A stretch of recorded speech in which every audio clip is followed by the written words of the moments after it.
I'm going to call the IT meeting to order. We're all set to go, Debbie, or? All right, I just saw YouTube's on, so we're on YouTube, so it looks like we're set to go. First order of business, I need a motion to accept the minutes of December 21st, 2021 meeting. Can I have such motion? Sue Clary, second by Cassie. Any omissions or corrections? All in favor? Aye. Agreed. Okay, cybersecurity report. Roger's not here, but I think it was emailed out to you yesterday.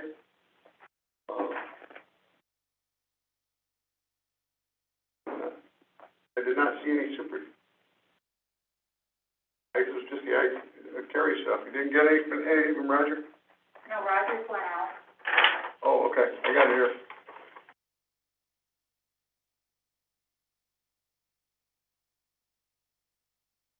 So, talks about the email transaction statistics. It's not received in total. Monthly items interest, January 28, 2022 is Data Privacy Day, recognized to inspire dialogue around how personal information is used, collected in or shared from both organization and individual standpoints. And from Govt Technology's top 22 security predictions for 2022, there's links in there they suggest you take a look at. So other than that, any questions on the report, which I probably can't answer? Okay, thank you. I was asked to remind people that you were sent out an email to do the cybersecurity training.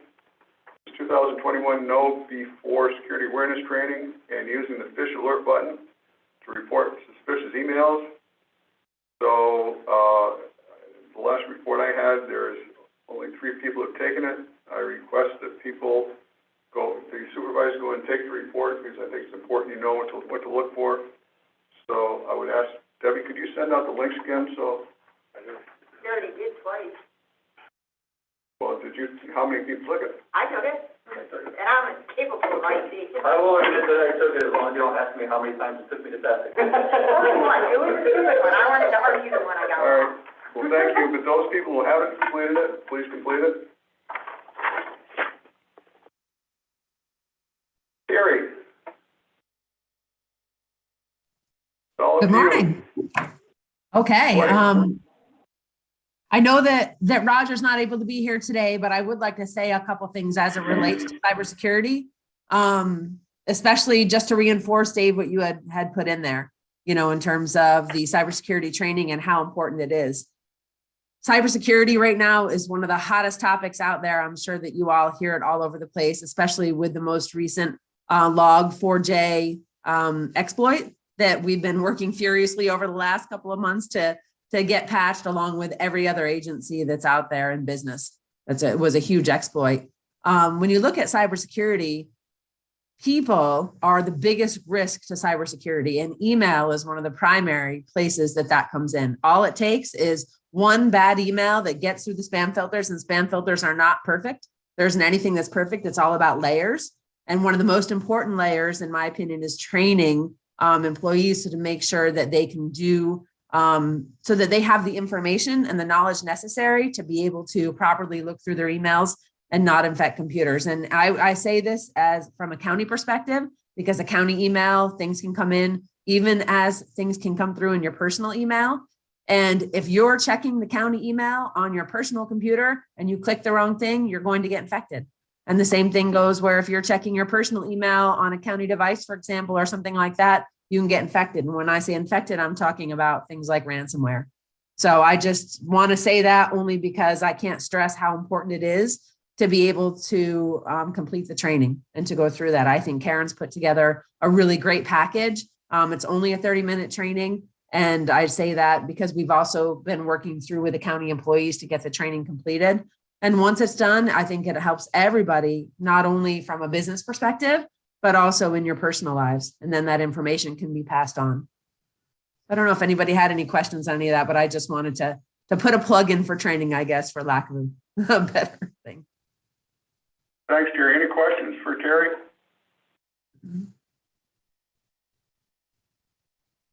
Okay. I probably should, I didn't open the attachments because I was afraid they might be Okay. malicious, so I didn't really read the rest of it because I just taken the course. We'll take on that. Well, that's good. But if you ever have a question on a link being malicious, please feel free to contact cyberaware at washingtoncountyny.gov and we'll be happy to check it out for you. Hey, Terry, this is Daryl Wilson. Hi. Hi, just a recommendation on the training. If it's possible that once, because it didn't happen for me, maybe I didn't do it right. Get an email that acknowledges that you completed the training, so when you go through that process, you have that confirmation that you got through it correctly. Okay, we could take a look at that. I'm not 100% sure if it does that now or if it just gives you the certificate at the end, but I can double check that. I think that's a great suggestion.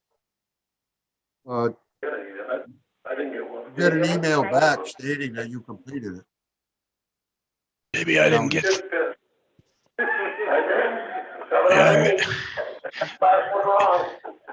Maybe I didn't complete it properly then. Well, we got you completing it. Actually, we got you completing one course, but Daryl, it doesn't show you completing it using the official alert button report suspiciously of emails. Well, I know that I took it. That might have fallen in that category where we were just discussing that suspicious link.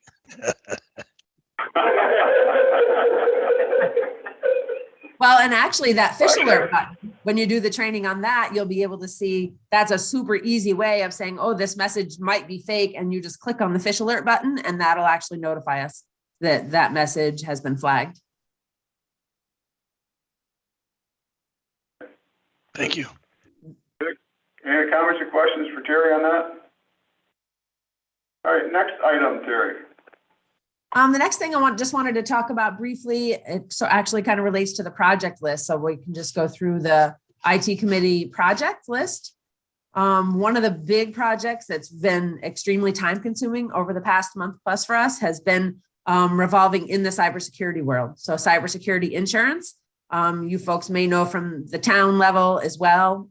Businesses also are experiencing the same thing. Is much more difficult to obtain now and has much more stringent requirements for being able to even qualify for a policy. So we have been working very feverishly, for lack of a better term, over the last month or so to make sure that the county is in a good place.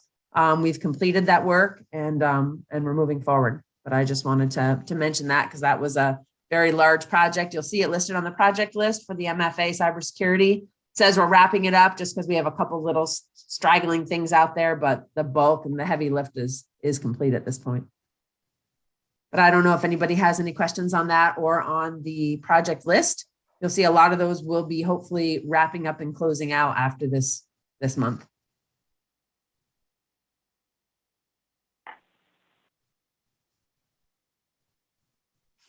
Okay. I do have a couple of reports to share with you from a ticketing perspective. I went ahead and did the standard ticketing report that I normally do each month. And then I added a yearly report so we could look at all of 2021, might give you a little bit of an idea where the IT department is spending most of its time. So it'll break it down by department and then percentages. These are for tickets. It doesn't include all the project work yet. We're still working on getting all of that into the same reporting system, but it does include the bulk of it. So just wanted to see if anybody has any questions on those reports.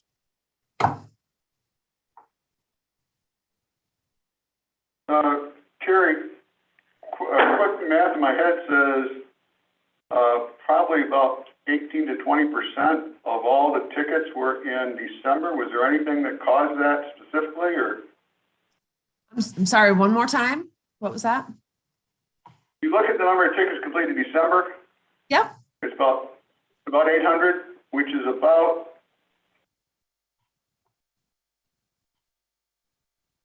almost 20% of the tickets for the whole year. Was there anything specific that caused that increase in 1 month? Probably the end of the year, trying to get things wrapped up. The Okay. tickets are going to be completed tickets. That's what the numbers are based on. So unfortunately, I don't have a Okay. great way right now of pulling together the actual time that was allocated each month. So it's based on tickets that are completed. Yeah, that's the number I was looking at, tickets completed. Yep. Yeah. So I would say it was the end of the year and we were really trying to make a stride to get any open lingering issues done by the end of the year. Okay. Anyone have any questions on the tickets or on the projects? Okay, Terry, anything else? Yeah, I have one other thing, and it's a monetary request.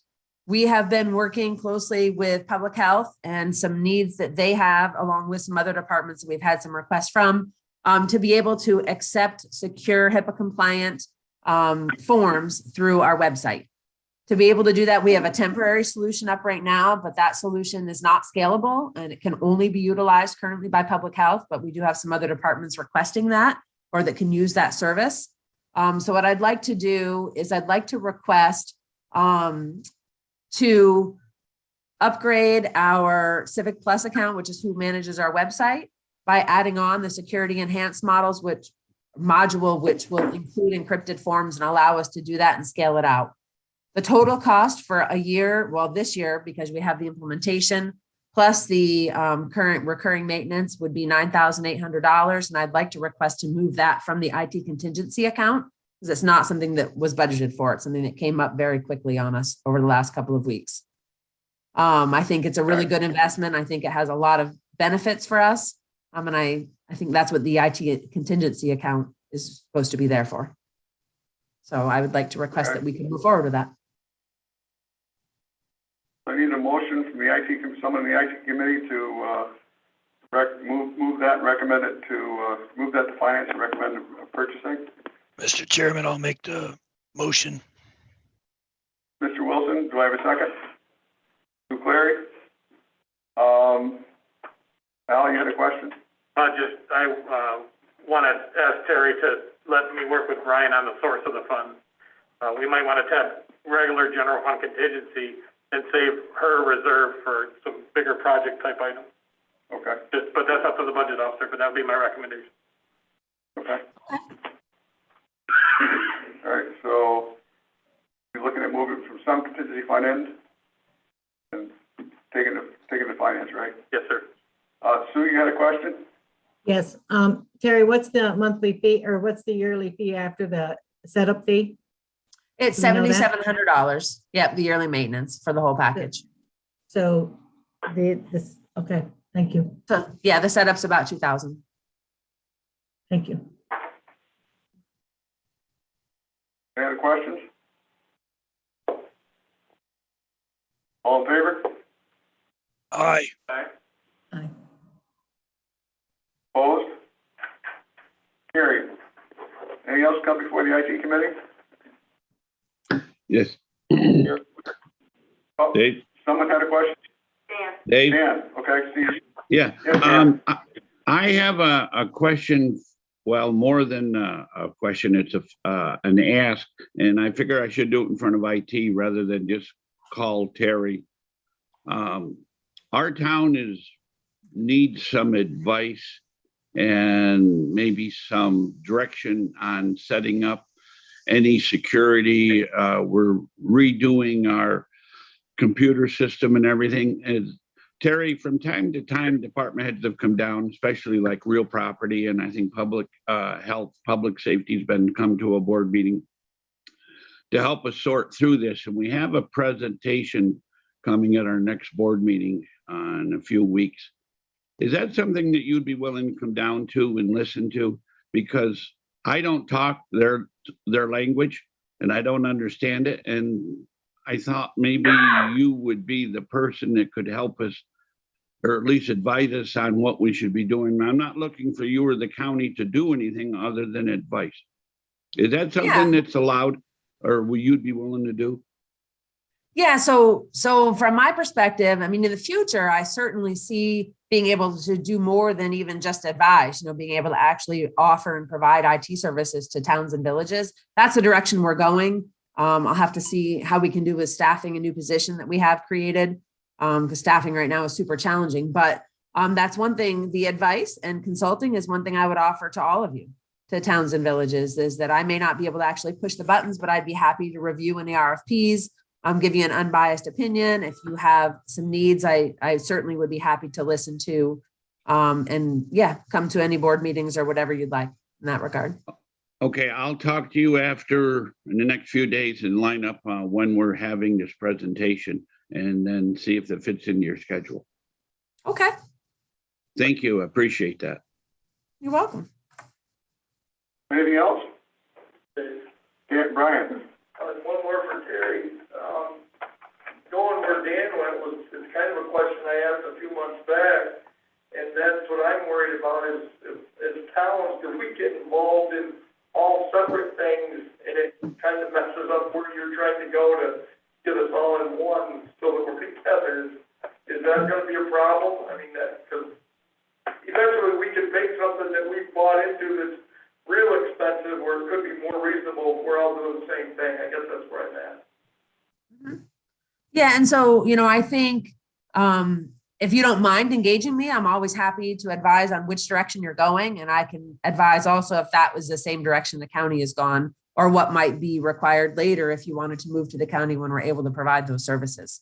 I think there's a lot of options out there, and, it's similar to, almost in some ways buying a car. Do you get this extended warranty? What does that include? What do all the services really mean when you don't do it all the time? That's where I think I can provide some value to you folks, is being able to really compare apples to apples, oranges to oranges, when you're looking at bringing in an IT consulting company of some nature to be able to, provide your services. Right now, we just don't have the ability at the county to extend that currently, but certainly, I'm happy to take a look at whatever you're looking at, answer questions, and even give you some general information on which directions you should be looking at and what things you should be looking at, even to talk to and start the process of doing IT consulting or hiring an IT consultant.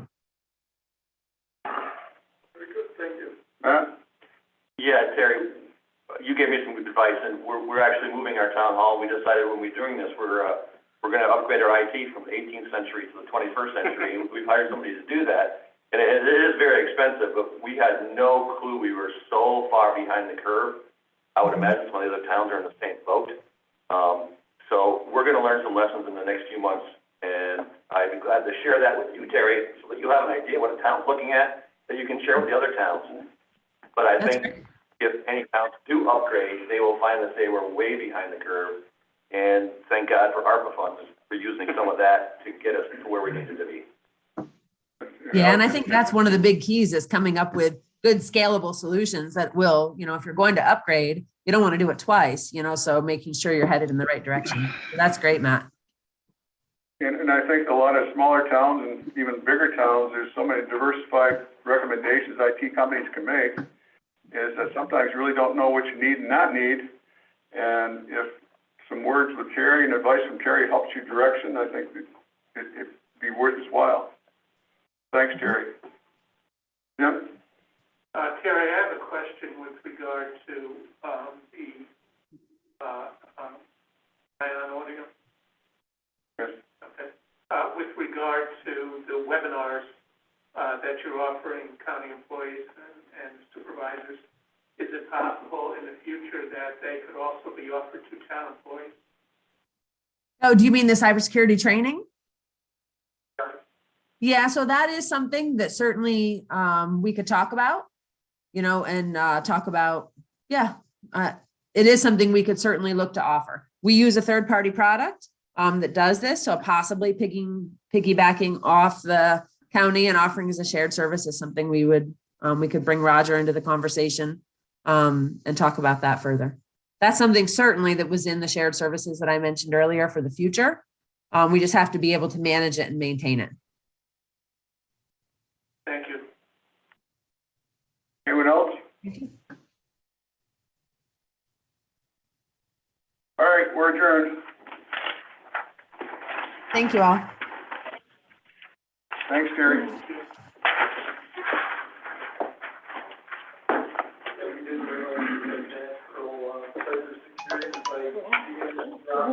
that there? You have the one that, the copy?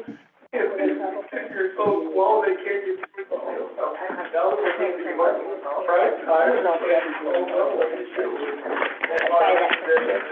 else is, I have a sweet shit. Yeah, we get, to have cybersecurity in place. I sent you an email about that.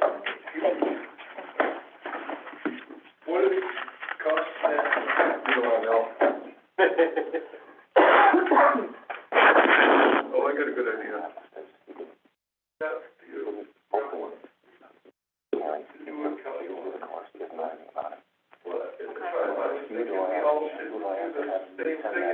Yeah, I will resend it. Yeah, I will.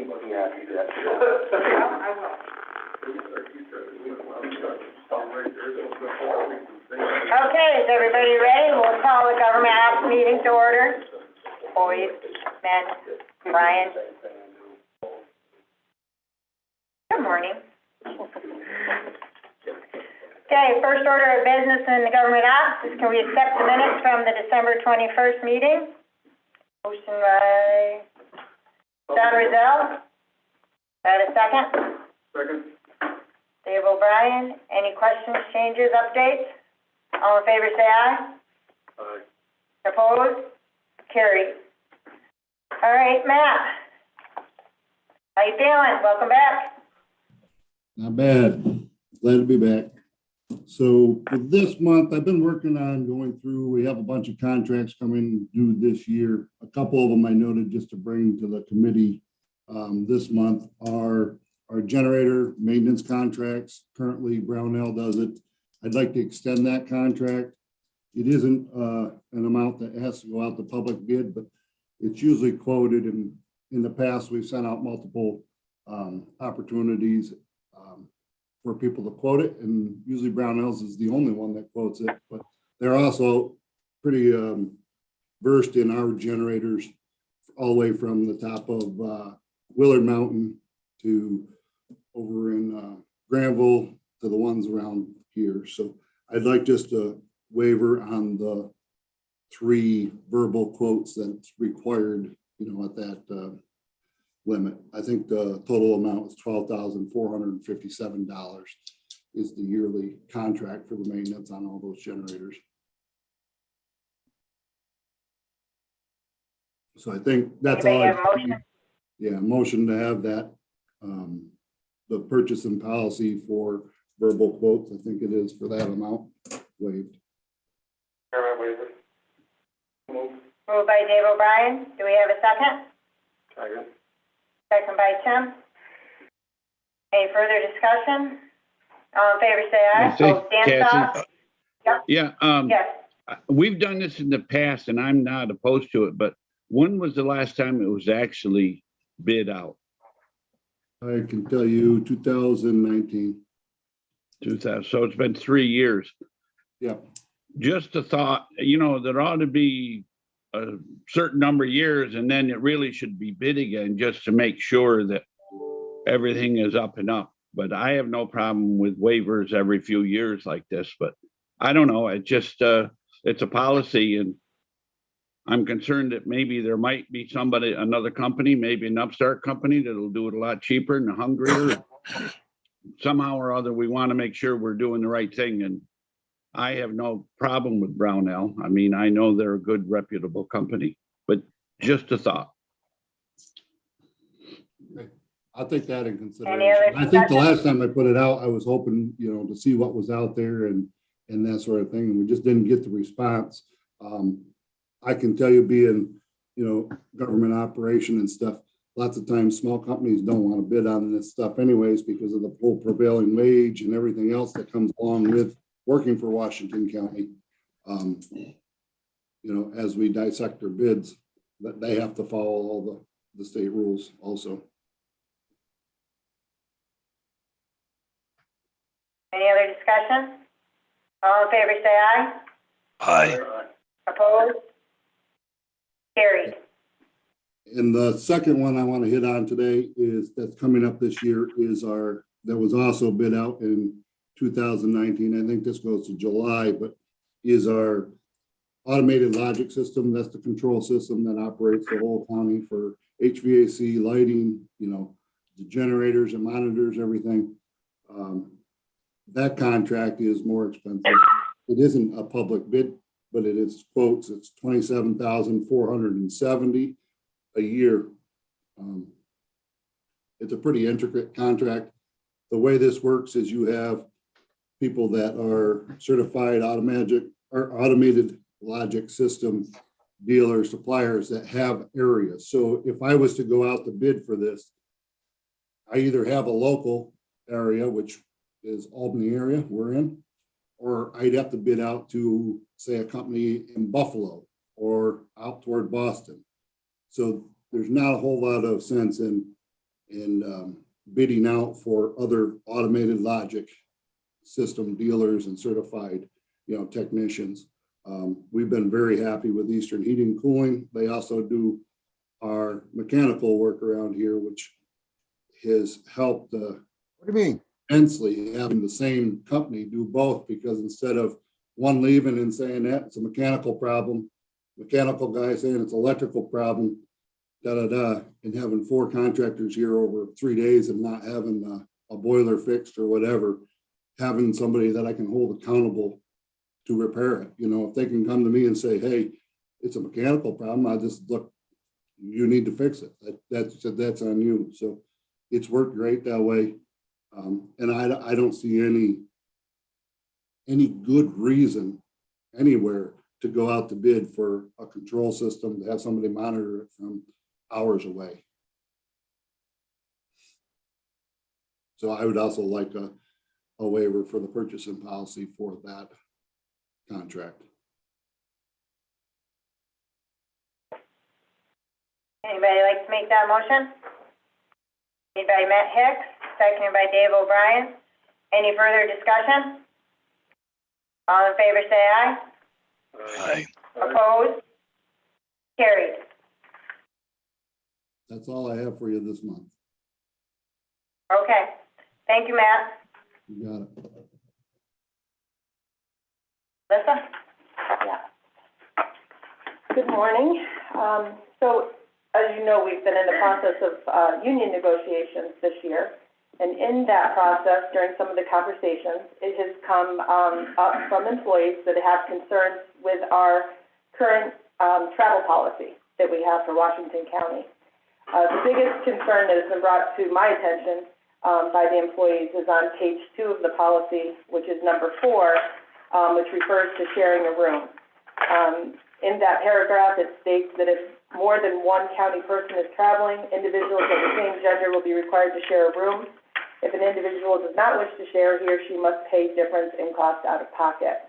The biggest concern there, and I didn't realize this was even happening, in a department like DSS, where they attend so much training, the commissioner may send maybe 11 people to a training. In that case, the 11th person is often sharing with someone from another agency, not necessarily a coworker, or even someone from Washington County. Often, even if you're going with someone from work to a training, you're not really familiar with a coworker, especially in the size of DSS. So I did state during those discussions that I would bring the policy forward to the board to see if there is an interest in making some changes to the policy. It's specifically that that paragraph, but then when I started going through the policy, there's some things I thought maybe we could clean it up a little bit.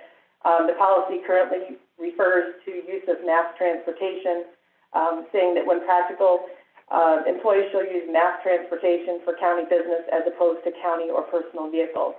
I did check with our purchasing person and asked how often that actually happens, and it doesn't. If we have a vehicle that they can take, they don't usually take the bus. Obviously, if it's out of state, they may fly, but then they come to the board for approval to do so. So I did make some changes, edited the current policy, was able to shorten it up a bit, but certainly it's all, my opinion, and if you choose to make changes to the edits I made or want us to keep the policy as is, we can do that as well. But I gave you an edited version and then also a clean version of the policy with all the changes that have been recommended. Anybody have any questions? We had that all in the email previously, if everybody had a chance to read it. Day and a half? I'm a little bit conflicted on this. I think that we're all grown adults and I wouldn't want to share a room with somebody, but now you're talking 11 rooms and becomes cost prohibitive to have one person per room. So what's the end result here? Are we now going to be more stringent on the number of people that can go to training? Because if we're going to be asking to put 11 people in 11 rooms, maybe we only need 5 people to go. I don't know. I see the ramifications of this is going to be more money.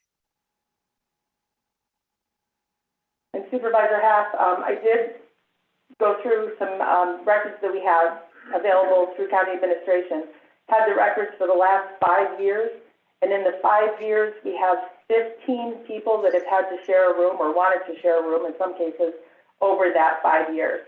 So we're talking 3 people per year in that case. And then I realized in looking at that, it really didn't include social services, which would be our biggest user, I believe, of the overnight stays.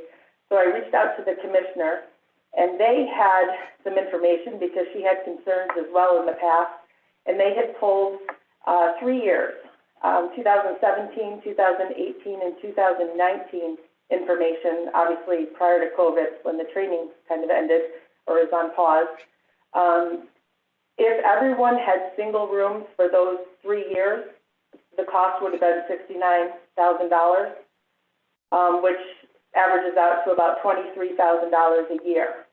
So I'm thinking that's still a pretty large number, and certainly concerning, but 75% of that amount is covered by New York State with funds that the commissioner receives. So New York State would pay $17,250 of that amount, and the cost of Washington County would be $5,700. She did also let me know that DSS receives $40,000 to offset the fees that are passed on from the state, which also does assist with offsetting the cost of their staff development coordinator. And she also wanted me to know that any cost beyond the $40,000 is claimed to programs, and therefore the 25% is the county cost. So looking at all of that, I don't believe it's a large lift monetarily, but I certainly did look because I was concerned with the cost of the county in that case if the policy was changed. If there's any travel to be done, say in real property, in real property's budget is money for that department to travel and each department. So now in the future, are we going to be asked to increase the budget of those departments because now each person is going to be in a room? I don't think you're going to really see an increase to the individual budget. I was looking, at the 5 years, that was pulled, the departments that had the largest numbers were actually personnel and public safety. So I was actually involved in the 3 for personnel. And in that case, I actually shared a room with an employee I had in the department, but I had worked with that person for quite a few years and felt comfortable. So I don't think that it's really going to affect departments that much. DPW had 1 in the 5 years. Let me see. OFA had 1. Personnel had 3. Public safety had 3, and they were required to share. They still may wish to share, I don't know. The treasurer, I believe, had 2, and then WIC had 2. So it just isn't a large number from what I can tell, where it would really be a huge cost. Okay, I think we have to go this way because some people snore, and that would be terrible for your roommate. But we also need to be cognizant that we can't just, do this like, giving out free rooms everywhere, and it's a holiday for everybody. Okay, Matt and then Sam. So is the issue that all the employees want their own single rooms, or is the issue on those occasions where we have an odd number, we need to make accommodations for that one room? I think the concern is both. Certainly, there is a huge concern if you're told that you have to share with someone from a different agency. Right, so we can address that differently than just wiping the whole thing. But then there's also concerns here. Somebody who maybe is a department head may not want to share with one of the members somebody staff within their department. You may have two employees that just because they work together doesn't mean they're comfortable sharing the room together. Has that been a problem in the past where we've had issues with two employees who don't get along like that? I have not heard about it until it just came up, but since it came up, I've talked to a few people about it that are all of the same feeling that they would be kind of uncomfortable, more than kind of, very uncomfortable sharing a room with someone they don't know. Well, yeah, but as far as security and but we can adjust that. Say the odd number person will get that room. So if there are 11 people, we'll get 6 rooms instead of 11 rooms, right? We could do it that way, and then nobody would have to share with somebody from a different county. But still sharing with someone from the same county, I think there's still that concern as far as safety and security. I mean, these people are going to training, which is really like work, for 8 to sometimes 10 hours a day, and then to not have that downtime to feel secure or safe, I think in your habitat for the evening, I think that's a concern. I'm surprised we haven't had any liability issues, to be honest with you. You just don't know who you're sharing with. Sam? Yeah, I'd just like to take this in a different light so we can prepare for the future and understand what's really at stake here. So for example, let's say that we have an employee that has PTSD and we put him or her into another one with the same sex, it doesn't matter. That employee that has the PTSD doesn't want to necessarily share that with their roommate or anybody else. They can be extremely uncomfortable because of the conditions and the things that they do, the screaming out and maybe the night or whatever the case may be. They don't need to expose anyone else to that or have themselves feel ashamed because they have done that in the presence of somebody else. The other issue that we have is we're living in a world now where you have transgenders. So if we have a policy such as we have now, we are opening ourselves up because that transgender person, we can't treat them different than we do anyone else. So if they are expected to share a room, then we're really putting ourselves into a box because we're going to have to make a decision on them. And if that transgender wants to be with somebody and we say, well, you can't do it because you're transgender, then we have an issue. And we have the same problem with if the other employee doesn't want to stay with it. So rather than painting ourselves in the corner we are now, why don't we just do the individual rooms? It's not going to cost that much and save us all kinds of conflicts and down the road and problems. If in essence, we should end up in a position where we have transgender employees. I think that we need to think out beyond just what we're looking at here and what we currently have for staff. When we set a policy, we need to look at what all the possibilities are within our employment force as time goes on. And that's just my thought on it, a little broader scope on it maybe. Dave O'Brien? So I have 2 things. Number one, I'm looking through the policy and where is meal reimbursement, especially when traveling? Shouldn't that be incorporated in the travel policy to at least reference? It could be. I believe that's actually in a different, I don't know if it has its own policy. I know it is spelled out in the individual contract as well as the employee handbook. So in that policy, does it make provisions for, I know that if I remember correctly, it's a standard daily rate, but does that make provisions for if you're in a higher than expected cost of living area, like New York City, where you can't even buy a Coke for less than $10? Yeah. It does, right? And it's different, I believe, as well. Metropolitan area defined as 1 million people or more has a different rate, right, Doug? Is that my memory? The second thing was more of a curiosity question. Who makes the travel reservation? Is that made by purchasing or is it made by the individual department? I believe in most cases it's made by purchasing. I believe also that some may be made by, like BSF that has so many, they may make their own. Understanding we have some sort of control to make sure that they're looking in the right areas and the right hotels. We do, and the other thing, we wouldn't be relinquishing all control of the rooms and who goes where and how many nights they stay and how many rooms they have, because the department has to bring the travel plan forward with their budget every year. So that's discussed at that time, and of course, if you had questions, you could discuss it or take it out of their budget completely. And then if it's not approved in their budget, they have to bring it to their committee during the year if they have some kind of conference or something that's up where they want overnight travel. So we still have control and oversight of what rooms are being booked and for how many people. Senator Haas? Melissa, is this policy, and I can't pull it up at the same time I'm on Zoom.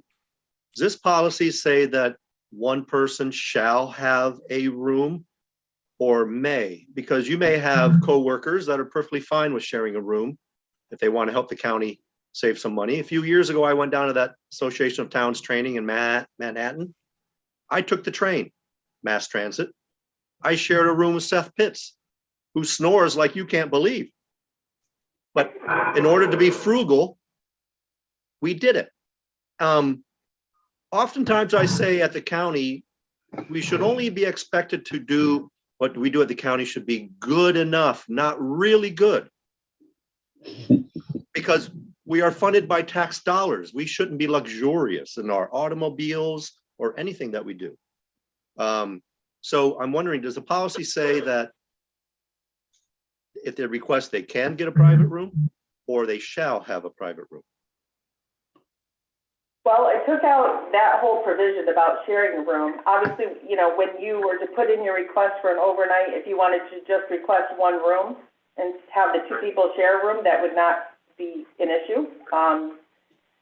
I actually was gonna have it in the policy, but it just seemed to make it a little, I don't know, sloppy when I worded it in there, so I just took it out completely. But we certainly wouldn't stop people from sharing rooms if they're comfortable and like to do that. Well, I go back to your instance of 11 people. It may make the difference between permission given for 11 people if each one's going to have a private room. It may say we're only going to give permission for 5 people, and you could have had maybe 11 people in 5 rooms or 6 rooms. So I kind of hate things that say shall when maybe they should be should. Brian? So David does bring up some good points, but the part I think we're losing out of this deal is if everyone wants to have rooms, and especially with new employees that are getting trained. You gotta remember, training is probably mandatory. Right, so besides how many get trained, they probably all need training at certain times. So it's not like we could say only 5 of you are going because the state says, no, we're paying for all of it. All 11 are going and whatever, and they're gonna pay 75%. What we're gonna miss in this is just the circumstance of society is the fact that some of this was probably initially was part of team building. That you knew the people you worked with, you interacted with them, you know, and that's probably something that, but you can't do anything about that. The way society's changed, we're going to have to move accordingly. So I don't think we're going to be able to limit the number of people that go. I just think it's going to be more up to the department as to how they're situated. And I think at this point, after hearing all of this, I'm kind of out for the new travel policy just because I think we're going to be open to more liability than it's going to be worth to have those discussions in the future, way more than what it's going to cost for a room. So I guess I can support this, but I'm not on the committee.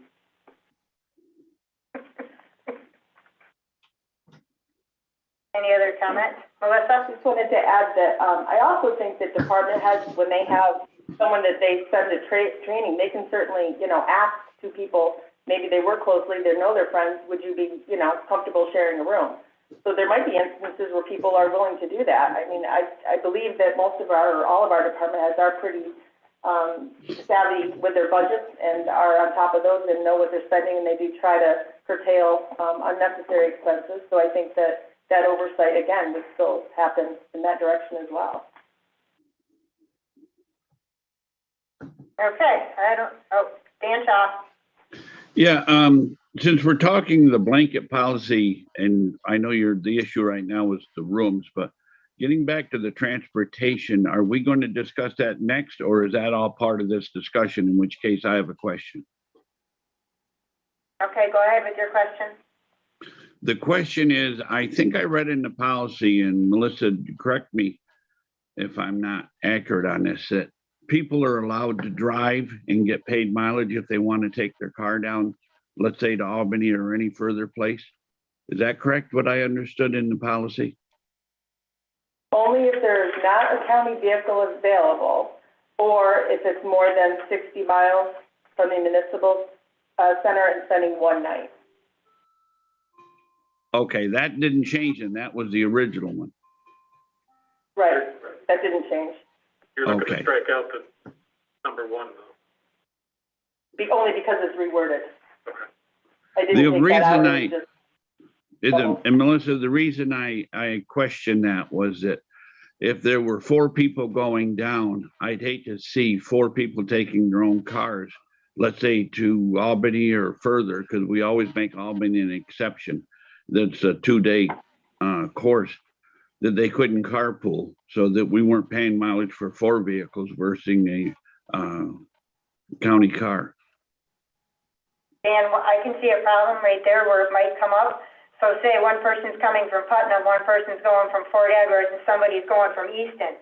It wouldn't, maybe the 2 coming from the north maybe want to pick somebody up, but nobody's going home to the same place. So if it's an all-day training, it would make sense for separate cars. And from what I've seen, in most cases, people do want to share because you don't want to necessarily take a 2-hour trip and take your own vehicle, even if the mileage is. Yeah, well, I don't disagree with that. I'm just wondering how that all worked is all. I like carpool because I hate to drive, but any other comments? Any other questions on the entire transportation policy as presented?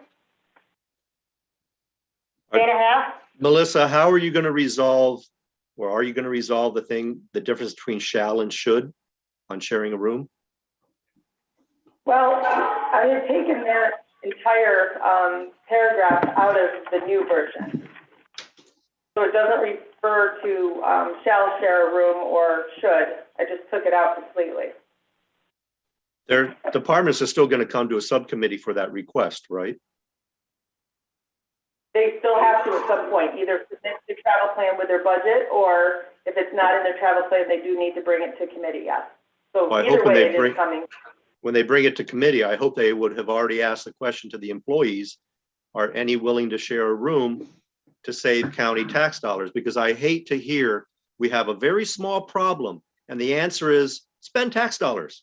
Who cares? It's not our money. I mean, I hate that where the answer is always spend money. Thank you.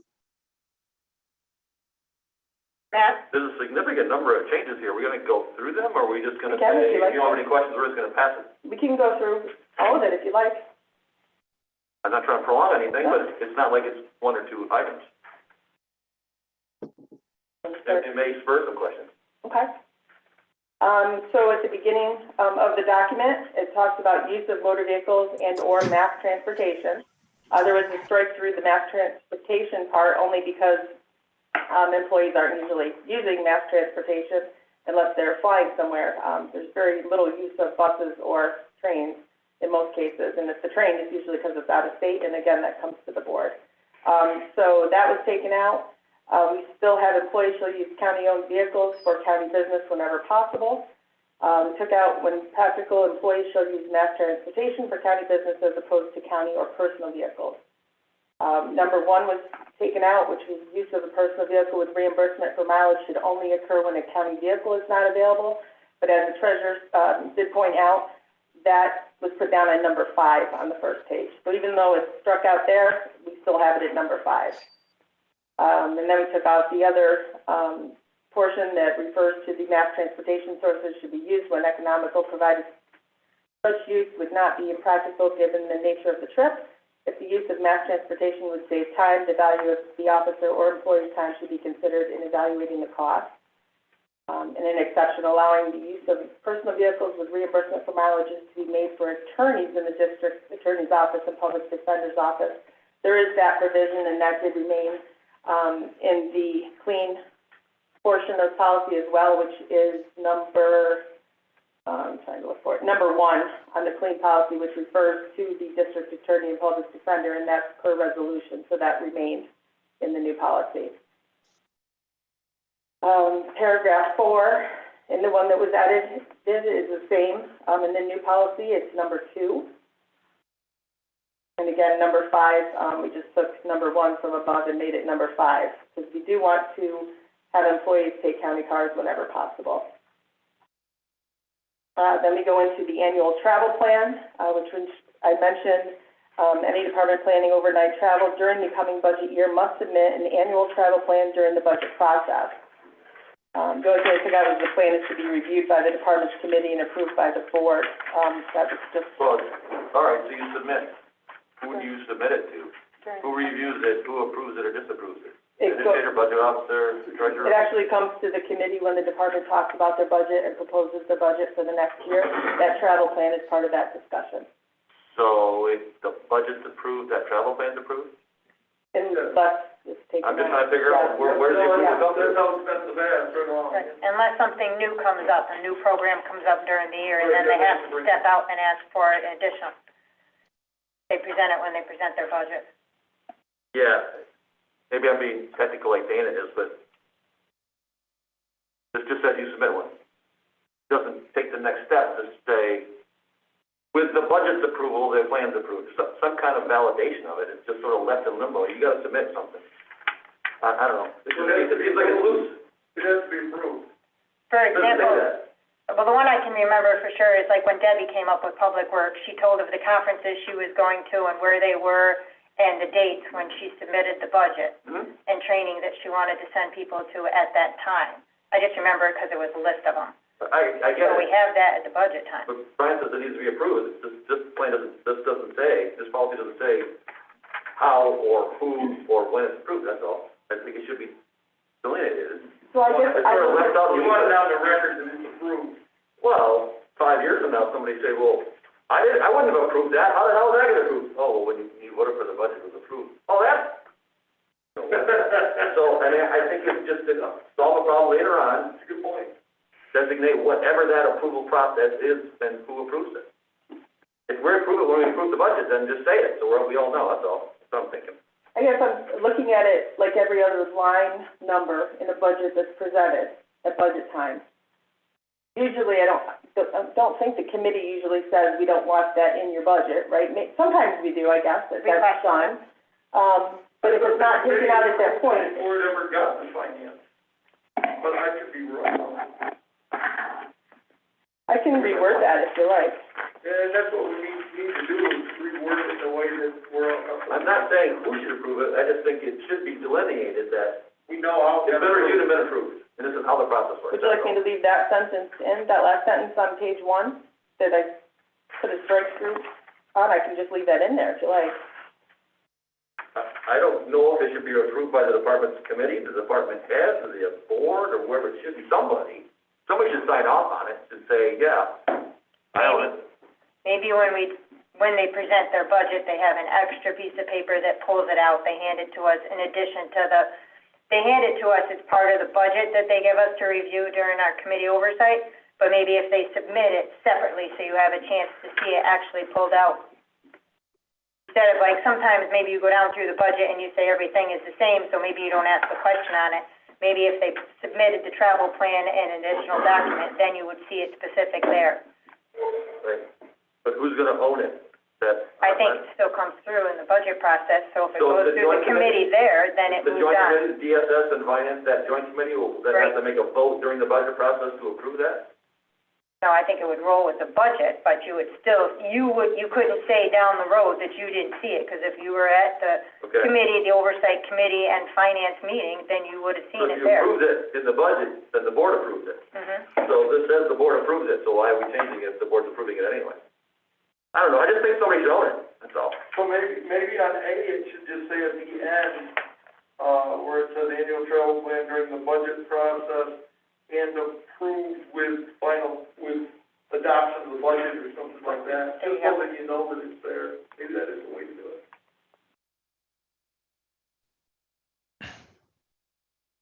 That was too slight, I can add that. That's what I'm thinking, just something simple, so everyone knows how it got there. Ask, I think an easy way to reword that sentence is the plan is to be reviewed and approved by the Department's Oversight Committee. I think you can keep it that simple and be done.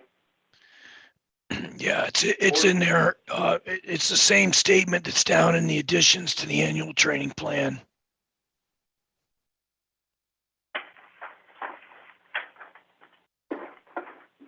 As a department head, we present our budget request to our oversight committee first, right? That's where the soup, the sausage is made, so to speak. So I think it's a legitimate place to bless the next year's activity. I would agree, because sometimes in the budget meetings, we just got so much to talk about that we don't really concentrate on some of the smaller things. Maybe this is the place for it, the oversight committee, before it gets to the budget. Well, I think it's the joint meeting is when it all comes out, or am I right, Al? That's what I think it is the joint meeting. Right. It's the joint workshops where those get presented, so. So we take a vote there? I think that's the board's opportunity to either bless it or cut it. Right. So, but that's not a board decision at that point. Right, it's not a board decision to pass the budget. It's like the same thing. We review how many tables maybe they want to purchase, or if they need chairs or a scanner, all that comes through in the budget at the same time. And then when we ask all the questions during the joint meeting, and unless there's something that we request more information on, then it rolls through into the budget that Brian prepares. So the budget, it would be approved by the board when the board approves the budget. Right. I'm just saying, then put that in there. That's why I said, Someplace, I just wanted it in there that somebody, it's got to prove someplace. Somebody raised their hand and said, yeah, I'm good with that. That's all. And you know, as a board, that by passing the budget, you're blessing those plans. Yeah. That they're connected. That's like a staffing pattern. You now Same idea. adopt the whole staffing pattern, but it's a similar philosophy.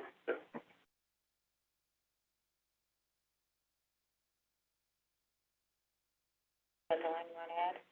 Cassie, look this Forget way. that. Hi, Dana, how are you? Good. Is that your dog on your lap, or you got an alien sitting up there today? My puppy. Okay.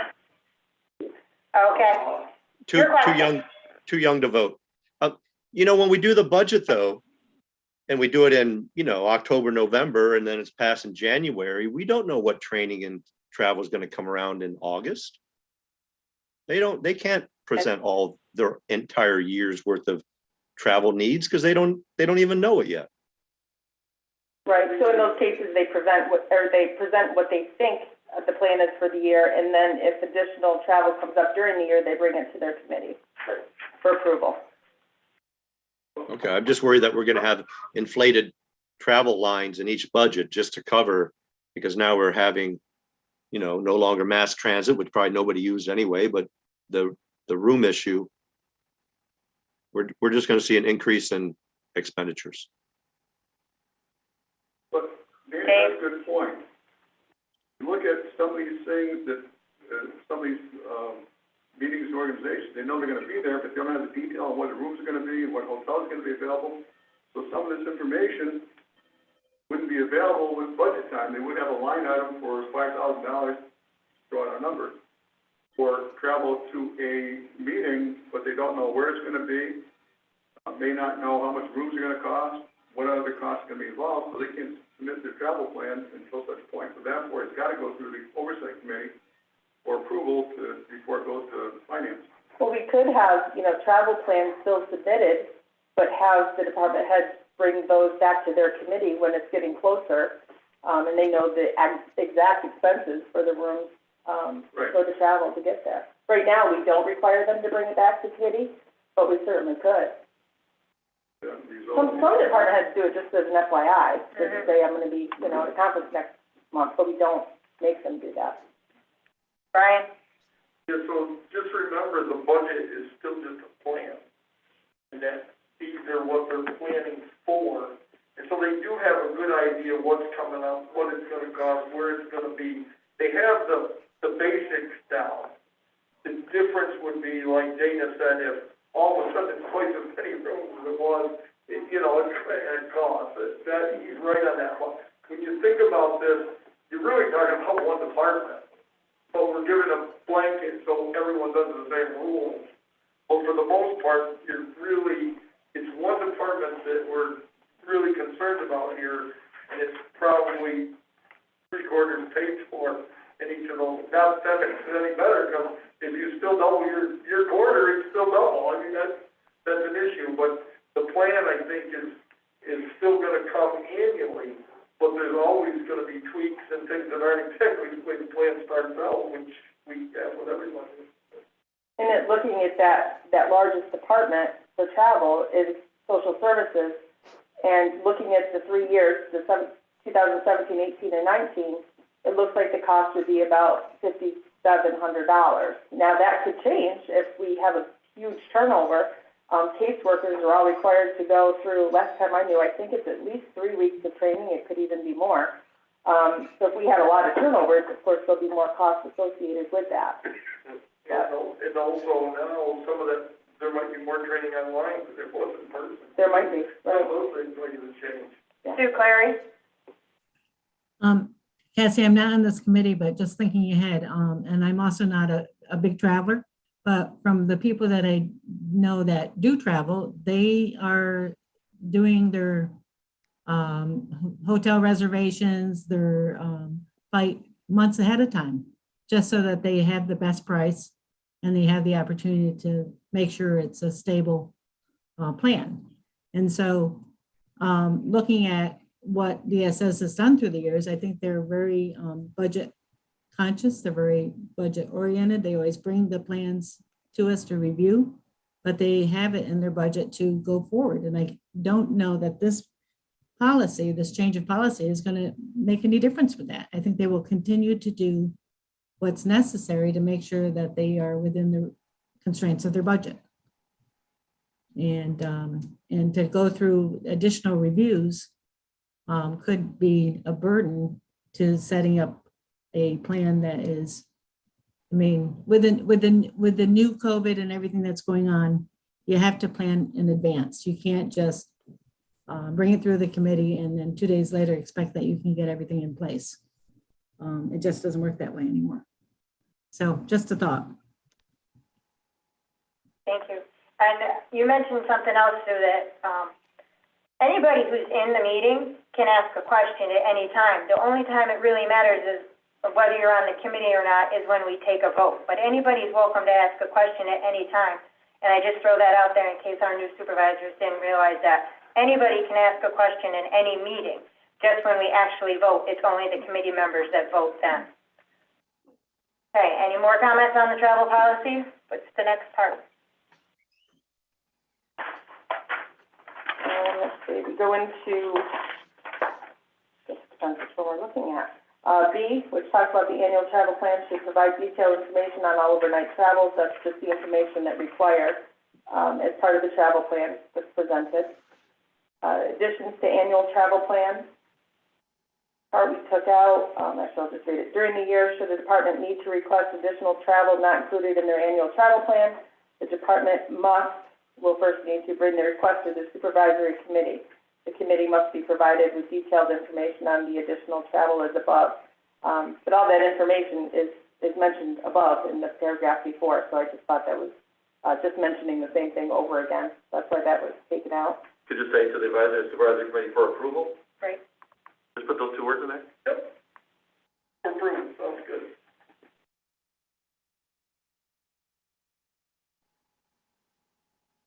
Okay. And number 2, an overnight stay requires the employee travels to a destination that is 60 miles or more from the municipal center via the shortest route. I mean, I don't know many people that try to take the long route. I guess they could, but we just took that out just to make it, I don't know, shorter, I guess. And then exceptions to this requirement require committee approval. And then 3, out-of-state travel requires a resolution passed by the board of supervisors. That would remain the same. Then I took out the sharing a room portion, which was if more than one county person is traveling, individuals of the same gender will be required to share a room. If an individual does not wish to share, he or she may pay the difference cost out of pocket. That I took out because I just didn't think for mandatory training it really made sense to put that cost on the employees, especially because in most cases they're just starting out and newly employed. So I didn't know that that's really what we wish to do. Number 5, overnight travel authorization form. That just talks about the form. how much you want to get into that. Then it gets into day travel. Day travel, but is not limited to travel to perform the duties of the officer or employee's position, or travel for attendance at seminars, training, and/or meetings. And then it talks about where such is mandated by state law, rule, or regulations and does not include overnight accommodations. It's day travel, so I think we know that it doesn't include overnight accommodations. And then it just gives examples for meeting or training, which is already mentioned above, so I just took that out again. And day travel does not need the approval of the department supervisor, committee, or county administrator, provided the travel is part of the normal course of business. I just took that out again because it's stated above that it's during the normal course of business. And day travel is, however, subject to the approval of the department head. Thank you for. Right, did you have questions? Somebody? I think he's staying and talking to his dog. Okay. And then paying for travel, that's part of the normal process. It didn't seem like it needed to be in there. Obviously, you have to have the money in your budget to be able to pay for that travel, or you're not going anywhere. And then it has exceptions. County departments traveling for delivery or pickup of clients or prisoners are exempt from the requirement for committee approval. However, court-ordered travel does require a detailed travel request made to the county administrator. I can still get those requests if you like. I don't know that I've seen more than maybe one ever, but if it's court-ordered, I don't know that they need my approval to do it. So I just took that part out. County-related travel and training being paid for through the use of crime forfeiture monies is exempt from the conditions of this policy. That was per resolution back in 2012. That remained. And then permission to extend a trip period for personal reasons may be requested as long as there is no additional cost to the county and the use of benefit time, if applicable, has been granted in advance. Travel may not be extended for personal reasons. If a county car is being used, requests to extend travel should be made to the department head. That, I think, is worth keeping in there. Any approvals required before travel by members of the Board of Supervisors will be made by the chairman of the board and/or the appropriate standing committee. I believe previous in the document it mentioned that if an elected official wished to go on an overnight stay, that they bring that to the chairman of the board. So I just took that out so it wasn't mentioned twice. Members of the board. So I want to go to the Association of Counties meeting in Albany. And I drive my own car and spend a day down there or 2 days down there. I come back and give you a voucher. I'm not a county officer. I didn't get permission from Sam. Am I going to get reimbursed? No. Are you looking for mileage reimbursement or overnight? You take it out of there, I'm going to get reimbursed. No, because back here, it says in all cases, use of personal vehicles, reimbursement for mileage should only occur when a county vehicle is not available. Okay, so I can take county vehicles. Take county vehicles. So I can go, I don't have to ask permission from anybody, I can take county vehicles, go to Association of County meeting, We have to have lunch, all that stuff. I can do all that stuff and get reimbursed, and I can do it on my own, no approval from anybody. What are you getting reimbursed for if you're taking I county? don't know, lunch, any other expense, I don't know. Maybe I'm staying for a meeting that's in the evening and there's another one first thing in the morning, I decided to keep a room down in Albany. I'm just saying, shouldn't somebody approve some of this stuff so we don't get the problems later on? I don't see why asking Sam if I can do it or not is a heavy lift. I think that still remains in this policy. I think it's just everything you talked about, I think it's somewhere else in there, but not positive. You bring up a good point. It should be approved by somebody, everybody just said it. Yeah. Syracuse now. It's number 5. I'm going to Syracuse for 3 days, here's my reimbursement for $300. For it's on number 5, actually. It's A, an overnight travel authorization form must be completed and submitted to the county administrator or board chairman for elected officials for approval before any overnight trip. So if you wanted that, cost to go to the county, that would have to go to the chairman. Even though I'm not a county elected official, technically, but I'm a town elected official. County elected officials are the DA, the sheriff, et cetera. I'm just trying to make this clean. If we're gonna make changes, let's do it clean so we don't have to do this. I guess when I read it, I look at elected officials as all elected officials, Right, and all okay. supervisors. Yeah, All right. sure, the court supervisors are elected officials. Okay. I think basically you just take out a lot of redundancies, what you had. But trying to do that. that, so at least something's vague. Yeah. I don't know where I am now, sorry. That's the last one. Where did it go? When you said go through all of it, it points that all out, then you can go back and say, oh, it is there. This is a good exercise. Yeah, I think that's really, members of the board of supervisors will not be compensated or reimbursed for travel with destinations within Washington County. I don't know the history, but I believe that was something that was determined several years ago. And then elected officials planning to travel overnight on county business must have the travel authorization form signed by the chairman of the board. Again, that was already mentioned above. All of the requirements are the same as for the employee travel. I mean, I can keep that in there, but being the supervisors, I don't know if you need that in there. Right. So at the very end, you got add change dates, and you removed all that. We don't have that in any of our policies, really. We always have it dated at the top of the policy to show when it was adopted. No, but what's nice about that is if something comes on hand, and you go, that's not the way it used to be, you can go back and find out where it changed or how something got left off, so. It is. The only concern is, I kind of like that there, but. but eventually, just like our old employee handbook, eventually you've got a whole page of just dates where it just makes it cumbersome. But we can leave it in there if you like, but we don't do it with the other policies. Does this become part of the handbook, or is it separate? It's separate. All the policies are separate from the handbook. They're often referred to in the handbook as a county policy, but the actual policy is not usually stated in the handbook.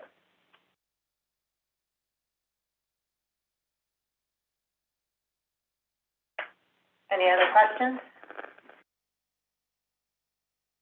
And the clarification we went for on the bottom of the first page? Under the annual travel plan, Yes. is that the plan, will be reviewed at the budget workshop and approved with the budget by the board. So I can put that in there. Just approved someplace by somebody, that's the key. That's what you want. That's good enough I don't care where there. it is, I would, you know, it just needs approval from. someplace, somewhere. So that will suffice for what you're requesting. You're okay with what Melissa's adding? Yeah, so a year There you later, go. somebody brings something up, then we can say, hey, there It's was right a here. vote on this date, in this committee, in this room, and it was 7-4 to say we're gonna do this, that's all. Okay. Okay. Any other questions? Any further discussion? Is everybody happy with the plan as it's written right now? Would somebody like to make a motion to pass it? I'll make a Anybody on the motion. committee? Thank you, Darrell. Do we have a second? By Tim Fisher, thank you. Any further discussion? Day and a half? Melissa, thank you for doing it in a way that we could see the changes. You had strikeouts and yellow highlight. That helps a lot.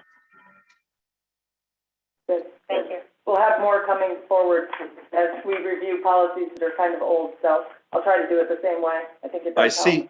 I see you hate extra words because you struck out some words that really didn't have to be there. But we don't get paid by the I word. like to simplify. We all understand. You're not gonna get along with Roger then, We get along pretty well, he gets paid by the. most of the time. Isn't that why we're doing it when we sat here? Pleasant intervention. Okay, all in favor, say aye. Aye. Opposed? Carried. Anything else, Melissa? The only other thing that I wanted to mention is that, we are beginning the NISNA negotiations, which are the nurses over in public health. There's a whopping, I think, 4 of them at this time, and we'll be beginning those negotiations tomorrow night. So, I'm sure you'll be hearing from Larry in the future, as we get going and see what both sides are looking for and discussions start. And that's all I have. Okay, next up, Laura Chadwick. Okay, now that you guys have been talking about training, my normal training that's in my budget, that's in my travel plans, are a conference that coincides with NISAC in February. NISAC was moved to March, and so was my conference this year. But I believe we're still under the no travel, no conference, no meetings. So I have told the County Directors Association that I plan on attending virtually. There are a lot of counties that are allowing travel, so I am hoping that they will give us an option. So I will not be that's in Albany, as you know, it happens every year. I won't be going to that.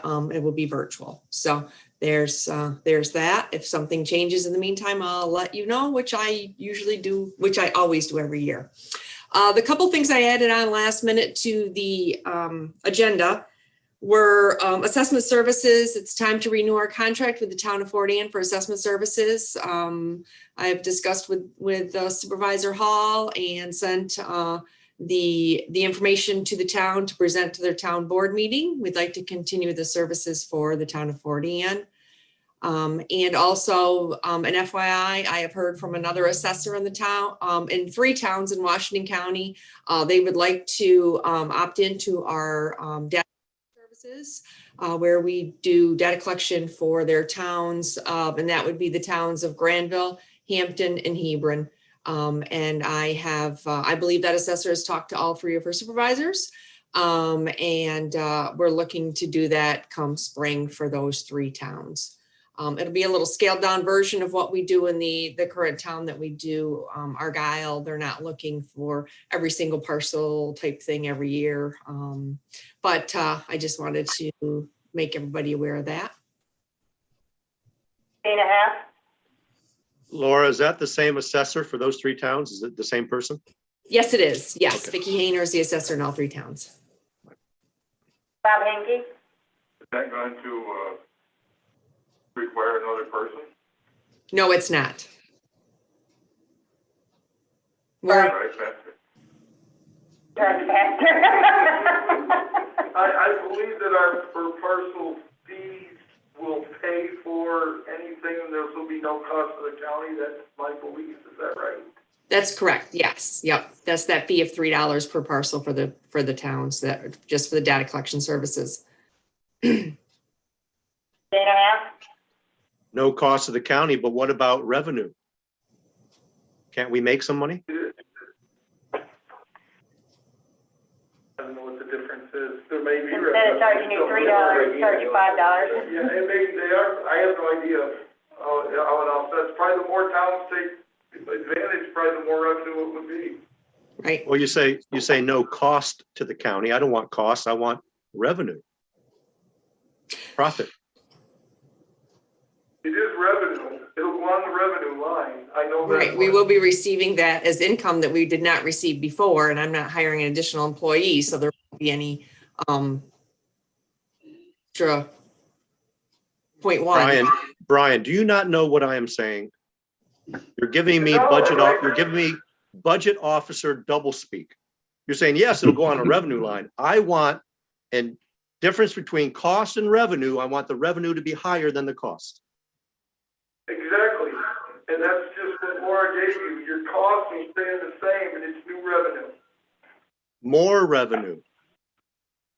Yeah. Then you're gonna, the taxpayer that's paying taxes to the town, you're saying maybe they should pay $5 a parcel added to their town budget, so they can pay an extra $2 a parcel to their county, so there's more money to come into the county budget. So it's still the taxpayer either way. Well, I want, if the county is providing a service to a town that it does not already provide, then the town should pay more than the cost, so that there's a little bit of a increase in revenue to the county. And I mean net revenue. It can be just a little tiny bit. It is. That's the point. I'm in agreement with you. Thank you. Yes, I don't want to get this so confusing, but there's a point in here that I need somebody to clarify for me. If we're not, are we adding service to another town than we had previously?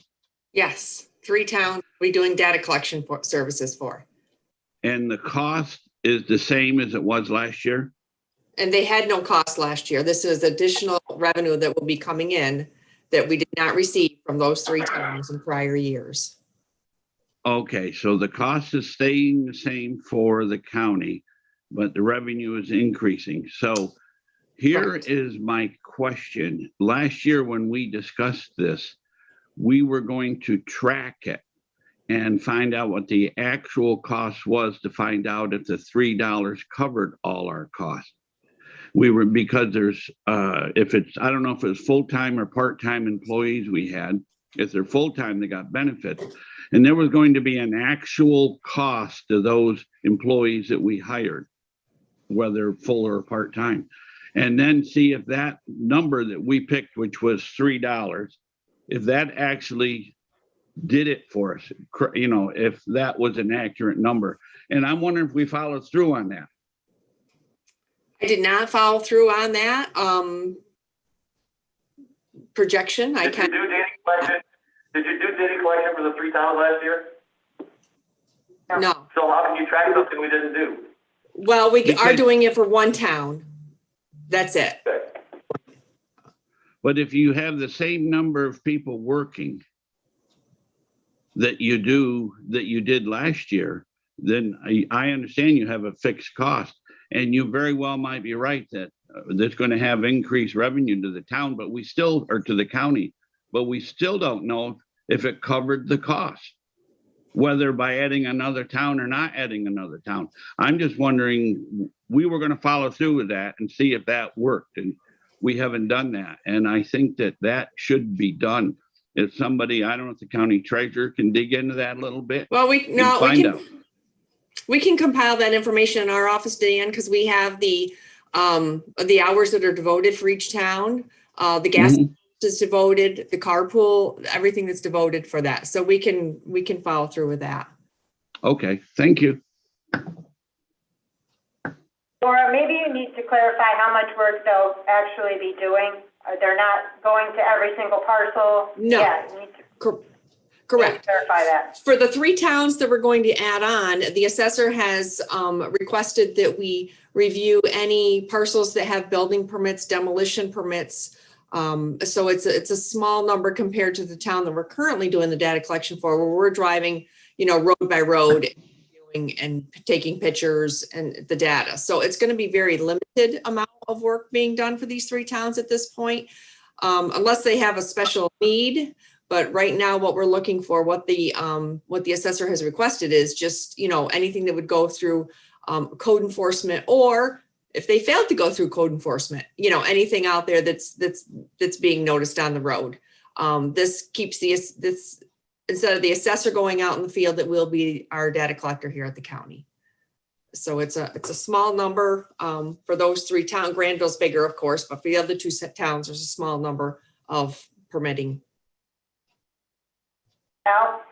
Laura, is it $3 of their total roll parcels or $3 per parcel that you review? $3 per parcel that we review. For the towns that we do the assessment services for, it's $12 per parcel, total parcels on the assessment roll. Because we do full assessment services for that. Sorry. So Dan's got a good point, though. We do need to know if $3 covers with that. And so, yeah, we would need Yep, to we look can into check it. that and make sure, because we should charge, we should be making sure we're covering our costs. There's no question on that. Yeah, I mean, it did back when we originally, when we were originally looking into it, and that was the norm. There was a lot of back work done into starting this procedure. So yes, I can review. Do you know collectively, is there 1,000 parcels between all 3 towns that are being data collection for? 1,500, Between each 3 something like that? towns? No, how many? No, you don't have that many building permits.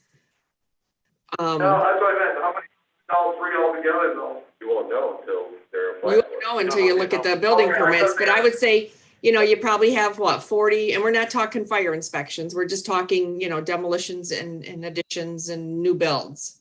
So So that will be limited. be minimal Could be small. towns. John Rozell?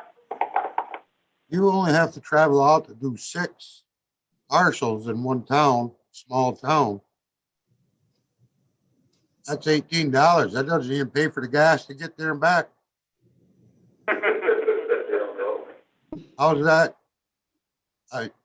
It will be coordinated so that when we're looking at parcels in Vernon and Granville, you know, it won't be, okay, we're going to go check out one parcel in Hampton today and tomorrow we're going for one parcel in Granville. It will be coordinated so that it's, you know, not done that way correctly.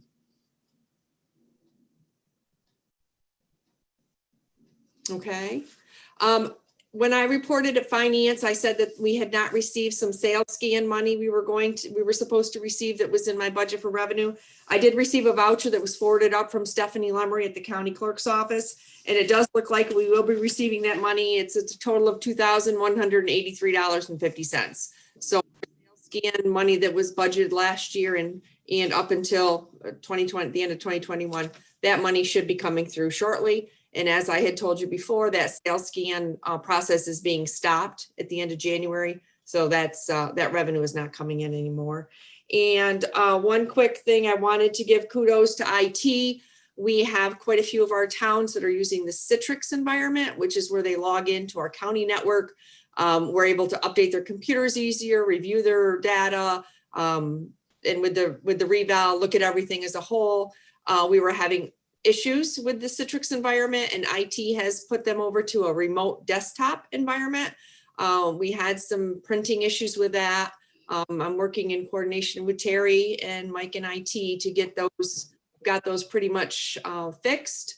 And we're offering, you know, to the towns that are on the Citrix environment, you know, like a helpline on nights and weekends. So some of the assessors that work Saturday mornings or Tuesday nights or whatever, they can get some from IT if they have any issues with getting kicked out of the system or anything like that. So I want to thank Terry and her crew for assisting in getting this this small issues that we had, but were, you know, hard for the assessors to get the work done to get that completed and up to another computer program where the IT department can log right onto their system on a Saturday morning and check what the assessor has going on in case they, you know, are having any issues. So thank you very much to IT for letting this, getting this fixed for us and our town assessors. That's all I have. Dana Haff? Back to John Roselle's point about $3 doesn't pay for it. If the person at the county who's employed and spending their, you know, when they clock in and their time for doing this, you know, if say the wage is $19 an hour, just a guess for a number, that's 6 minutes. $3 pays for 6 minutes of that person's time. There's no way $3 pays. It doesn't even cover the cost.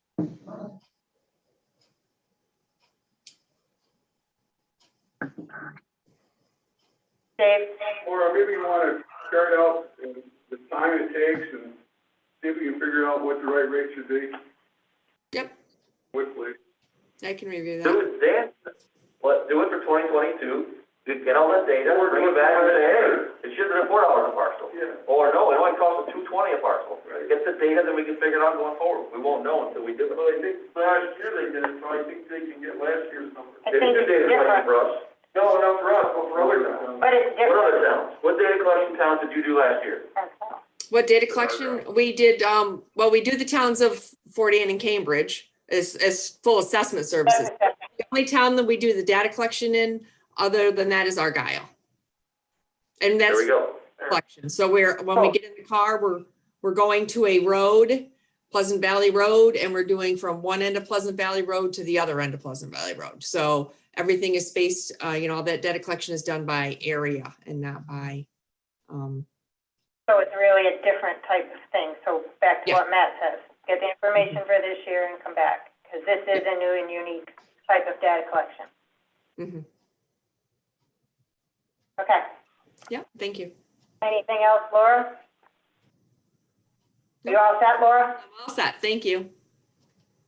Okay, so first up under other is Tom Rogers.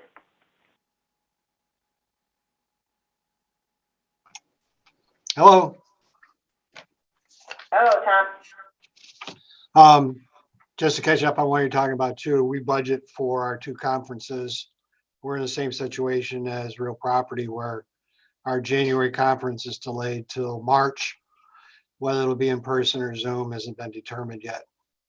So we do budget in for those two conferences a year. Reason I'm calling today is we're back to the scanners. The scanners arrived yesterday, been put together. And I put the grant information together. I called down to the state and I was told all they had to do was be here. And I was told I need to have a copy of a check, not a canceled check, but a check for payment. I called Al on this and Al had come up with an idea on how to resolve this as a possibility. And he said to bring it to the ops committee. So I'll let Al explain that if he's still there. So Brian will enjoy this because it's one of his favorite topics, but so if we rewind, Tom originally was told by his liaison that all he had to have was the scanners in possession by the 28th. He now has been told by either the same or a different liaison that, oh, no, you need a copy of a check paying for those items before we can reimburse you. Remember, this grant now expires on the 28th, or this money now becomes 100% county money. My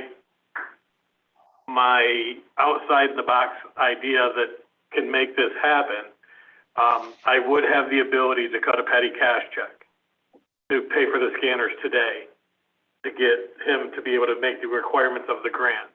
It's not something that I would do freely. It's not something that I would encourage, as an open invitation to subvert our normal audit cycles. This will still end up through the audit committee and through the board when Tom submits the petty cash reimbursement voucher. That voucher will contain all of the documentation, the purchase order, the invoice, the equipment purchase. It'll have all the documentation that a normal voucher would need.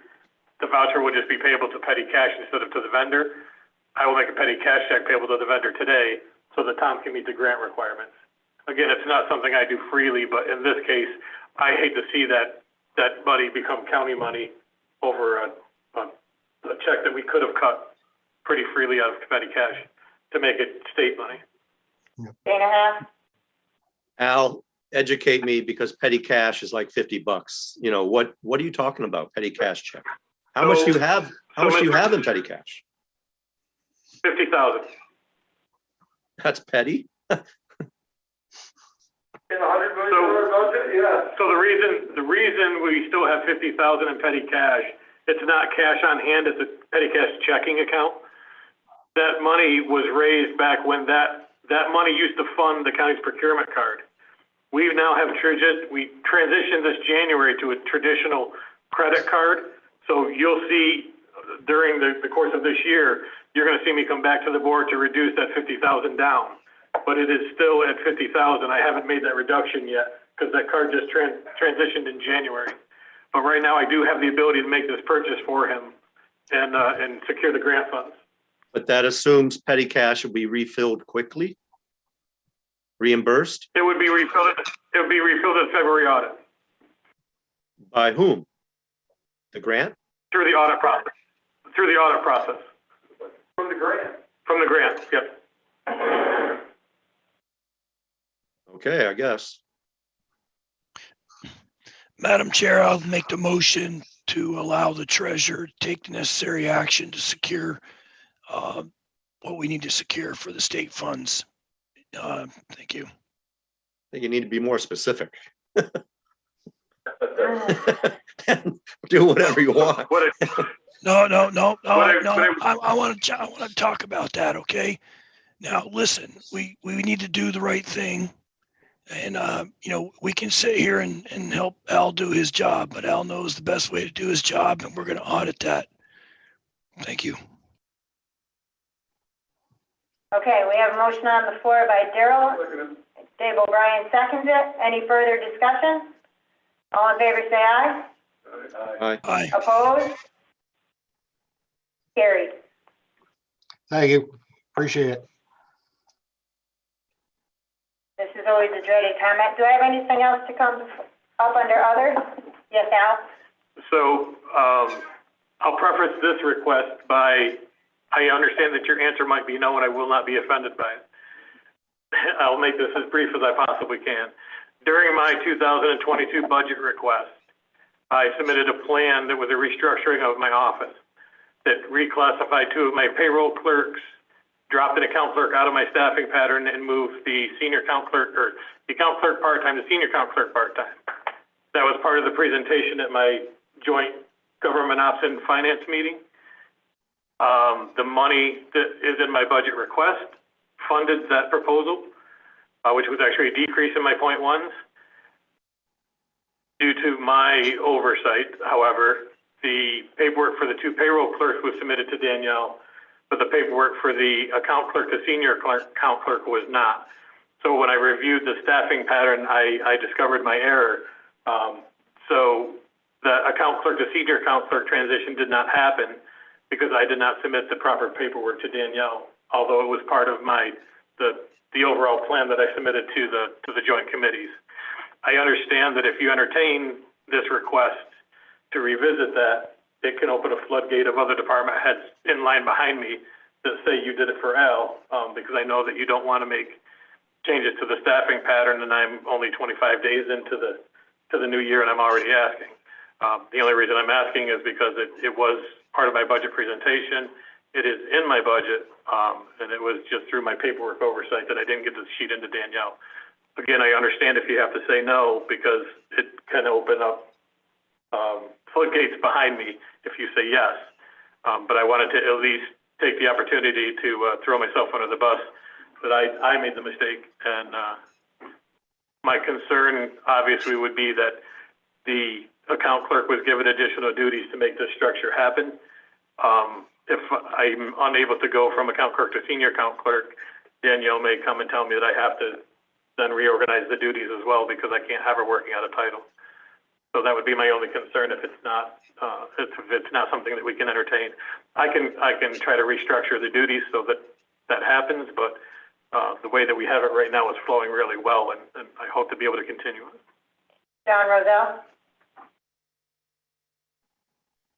I guess Al answered my question in the last sentence. What would happen if we didn't agree to this? Matt Hicks? Yeah, I'm gonna make a motion to move it to personnel. I believe it was an honest mistake because Al did present it back in September. Yes. And it would be contingent upon Danielle as personnel agreeing that The duties the change. duties change to the point that we need to have that position for that duty. With the understanding, I think, for 2022, even though it's budgeted for, the whole impact here is like $1,400. To make sure we have the right person on the right. Because we're talking 20 hours a week for 2 grades. $1.37. So I'm gonna move it to personnel so we can verify it there. I'll second that Moved by motion. Matt, seconded by Dave and Daryl and John. Any And further second. discussion? Brian? Well, this is gonna be a change in process if we do it, and that's where Al's going, that this is where the floodgates would open, is the change in the process. Except for the 2 parts, he did bring it first. Right, It's just a drop in the ball, it's not a change in the middle of the year. And it is budgeted for, but right now? you gotta remember all the ones that came in budget came in totality, and some of them did or didn't get according to judgment calls. So they're gonna say, well, I presented mine this way, but this is what I got. So there's gonna be a few discrepancies there that can really open floodgates. So that's where my concern is, but if we wanna change the process when we changed it, the whole idea was, and I remember because Mr. Shaw thought it was a great idea, and I thought it was a great idea. But what he wanted out of it was he thought there would be less upgrades during the year, but the way civil service works, in order to get the people working a different title, you gotta move their title. So it didn't do exactly what we're after, so maybe we do want to look at the process. That I don't know. But I'm just saying, this is gonna open up the question on the process is where it's gonna go, because there's a lot of people that would be in line on that. You're telling me there were things that were asked for that weren't approved last Friday? There were things they asked for that were approved in one belief, one that took care of it, and in some department heads believe that wasn't what I really asked for. Because it was a judgment call from the head of personnel on to what they were asking for. So there's certain things that didn't all meet and they were discussed, but not to that magnitude, because they never went, you know, in committee, it always got moved to finance. We didn't get down right to the meat of them. So it's where we're at, and I'm just saying that could be a problem with process going forward. But we need to change the process. I have no problem with it. What you're really talking about in changing the process is that you're talking a difference of 10 months. And that's why we were worried about it. In Dan's idea, I remember he was really upset after we did it, that they still all came. But that wasn't the fact that it wasn't about them all coming. It was the 10 months of money. So like you bring one in January, it doesn't happen until February. So there's only 10 months left and it affects the budget. Does it affect the budget? No, doesn't affect the budget. This one does not. Correct, so let's talk about this. Right.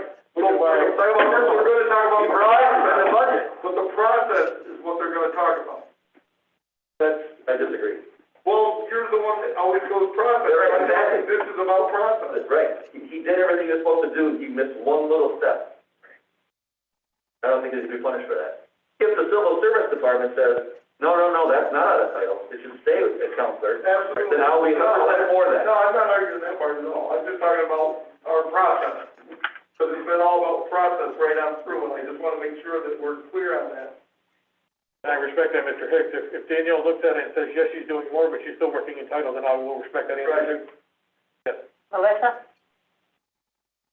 Just to give a little history for those that may not be aware, the Personnel Committee used to bring forward requests to upgrade positions during the year at the monthly meetings.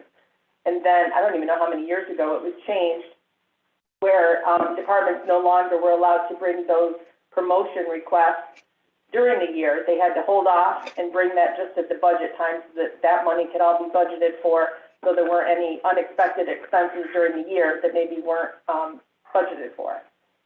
I was the personnel officer when that change took place, and I do recall just mentioning that if there is a position that is working out of title and that person is performing duties well above what they're supposed to be doing, I was still going to bring that request to promote or upgrade that person to committee during the year, just because as personnel officer, you can't have people working out of title. And then at that time, the board could either approve the promotion, or the duties would have to be redistributed and taken away from that person so that they're not working out of title.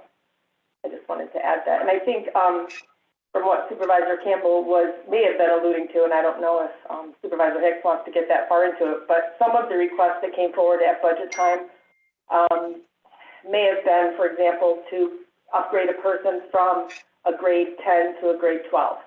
Not based on promotion, just want to be that person we feel for that position should be making more money from a 10 to a 12. We had several of those requests this year, and in putting the budget together, those requests are what built the whole idea of giving the raises that were given this year. So not everybody received that, change in grade that they wanted. We've had some departments ask us already, why the request wasn't approved, or where was that not approved, and it's because, we did a one-time adjustment to the base pay or the salaries or hourly rates. So they may not have seen a change in the grade, but I think the monetary raise that they received kind of, offsets that. There will still be a few that really think it's a grade change, and we just have to be cognizant of that. I think you can expect that. Well aware before that discussion gets started. Okay, we have a motion and a second on the floor to move this discussion to personnel. Any further discussion? All in favor, say aye. Aye. Opposed? Carried. Any others to come before government office? Day and a half. I'd like to discuss masks. I heard on the news this morning that a judge in New York made Governor Hochul's mask mandate, said she could not do it. Is the county building and the county property, are we under a mask mandate? If so, by whom? Chairman of the board? Or were we going underneath the governor's mask mandate, which now is not allowable? Sam? Yes, to address that, first of all, it wasn't talking about the general population, that her mandate was that the judge ruled on was regarding schools. That's number one. Number two, it has been put on by another judge, it's been put on stay. So therefore, everything remains the same that it does there. To answer the question about the max mandate here, yes, it's still in effect at the county building. But is that because of a mandate through New York State government? It's not New York State government, it's a recommendation by the CDC and the State Department of Health. So it's the chairman of the board, is who you're Correct. saying? Following the guidance is put out by the CDC and the. I am against a mask mandate put out by the chairman of the board. Any mask mandate should go through committee at this county. If the governor says everyone has to have a mask mandate, that's different.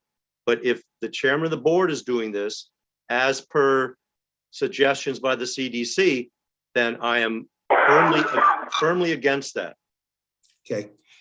Well, let's take that another approach in that. First of all, we have a significant number of positives here within the county and our county workforce. All right. I do have the responsibility for the safety and welfare. When people start getting injured or sick because of the things that are taking place within the workplace, it doesn't fall on the committee. That falls directly on me, and I take responsibility for those actions. Never walked away from them, and I never will.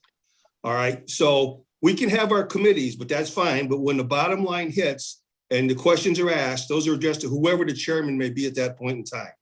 So the CDC certainly has more knowledge than I do. The Department of State of New York, who is still putting that same policy out there, has that. Nothing has changed on behalf of the governor. Okay. That was in reference to the school. It wasn't about her decree in the whole state. It only applied to the sections on the school, and that's been put on hold by the state. Yeah. So to answer your question, we are still under a mandate by the state because that was never taken off or removed. The court didn't address that portion. Sam, you're talking out of both sides of your mouth. No, I'm not. Okay, Dana, I was very clear. I said I took responsibility for that based on the guidance that I had. I don't think you have the authority. I don't think that double talk at all, talking out both sides of my mouth. You do not have the authority. Dana, you have to wait because Dan Shaw would like the floor now, and you already had a turn. Go ahead, Dan Shaw. So, and I do have that authority, Dana, okay? The same as I would have the authority to tell anybody else who's doing anything dangerous around here. No, you don't. Stop it. Your responsibilities that go along with a position, you're incumbent upon that responsibility. You do not have the authority. Well, don't tell me I don't have it because I've demonstrated I can do that, Dana. So tell me maybe that I shouldn't have or I couldn't have, but I've demonstrated we can do that because we have. You were the one that likes to play on you were the one that likes to play on words or shall or should or may. Okay. So when you say those things, tell me I shouldn't have done it, but don't tell me I can't because I've demonstrated that we can. I don't think you can. We just did. There were masks. Dan Shaw's been recognized. Dan Shaw's been recognized. Unmute yourself and speak, Dan. Should have been prepared. There. Can you hear me now?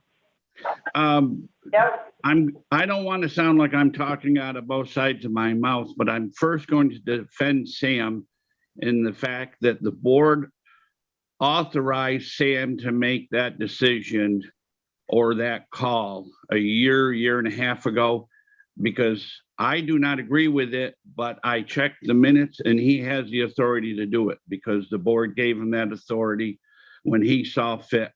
So he's done nothing wrong in that sense, but his term ran out then, he got reelected.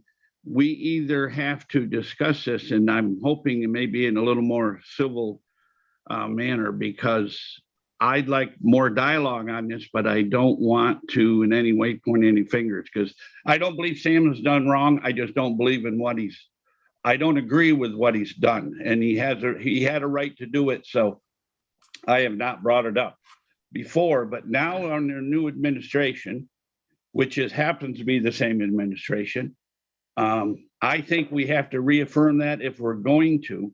But I think now we're going to be looking at this in a different light, because at the time it was an emergency. It was so many unknowns.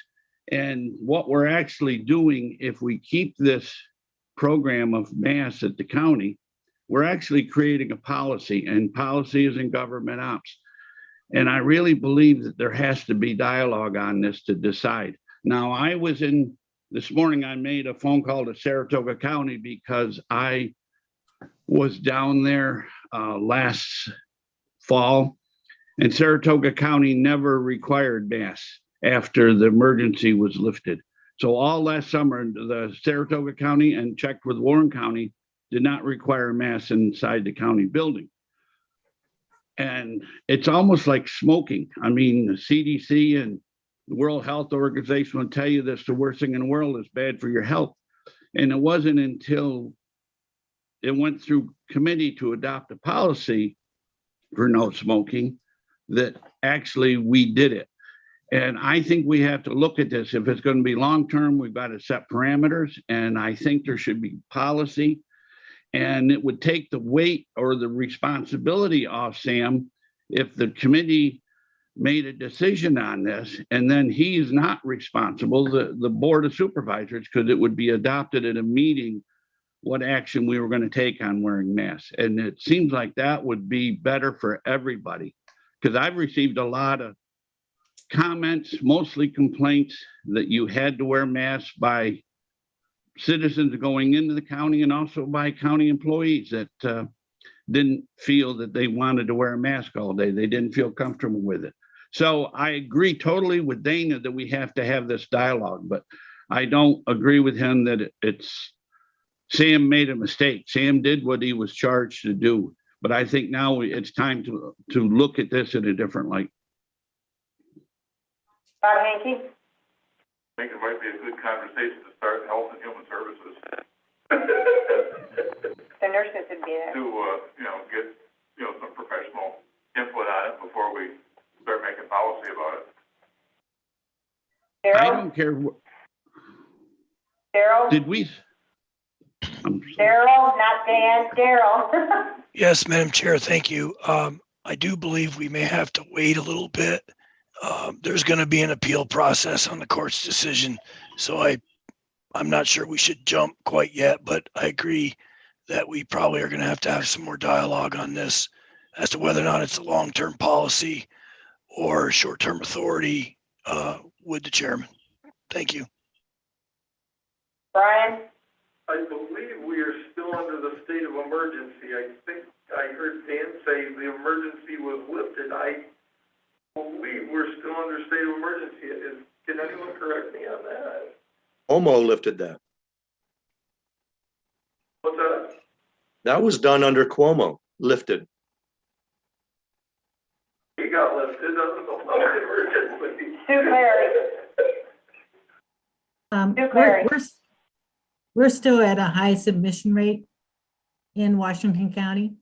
If you look at the hospitalizations and the amount of people going in and out of the hospital, I'd also be curious about how many employees we have out due to COVID, and if those departments are running and trying to make up for lost hours, lost time. I thank Sam when I go into the county and I wear my mask. And many of you don't come into the county and you're sitting home. When you come into the county building and we do our county work, wearing our masks, we feel safer, or I feel safer, and I'm sure other people do too. And I think that's not just Board of Supervisors. I think that is across departments. Okay, I think we need to keep our communities and our families, our employees, and each other as safe as we possibly can be. And when I get to a point where I don't like wearing masks, I hate them. I've just pulled, my earring out right through the lobe of my ear with a stupid mask, but I'm still wearing it because I don't want to have it spread further than it already is. So I think we can suffer for a little bit longer and hopefully we can get past this. If you want to bring it to Human Services, I think that's a great place to have it because I'm sure public health would weigh in. I'm sure public safety would weigh in. And I think we can look at keeping each of us safe, if not comfortable, because none of us like wearing masks. Dan Shaw? Yeah, it's on. I don't disagree with what Sue said, that we can take it anywhere. But the bottom line is if we're going to keep wearing masks, we either have to adopt a policy on it or something. That's all I'm saying. And this dialogue that's going now is excellent. And that's, we have to follow through and adopt a policy on what it's going to be for wearing masks. And getting back to the, whatever the policy that the governor put out there for wearing masks of, what was that, a month or two ago? Isn't that expiring February 1st? And she either has to renew it or something. So the reason I brought this up is because next Tuesday, if she doesn't renew it, where do we stand and what do we do and how do we move forward? Are we going to give our chairman, Sam, authority to decide this, or are we going to debate it and have the Board of Supervisors make this decision? I think it's a lot to put on Sam's shoulders, number one. And I respect him for the decision he makes because we put it there for him. But I believe it should be made by the Board of Supervisors. That's all I'm saying. Debbie? And for Resolution 155 dated May 15, 2020, titled to adopt countywide mask policy. Was there no sunset date? Debbie, was there no sunset on that? No sunset. Well, what happens in a change of administration? Till the board adopted resolution. Well, we need a resolution to unadopt that.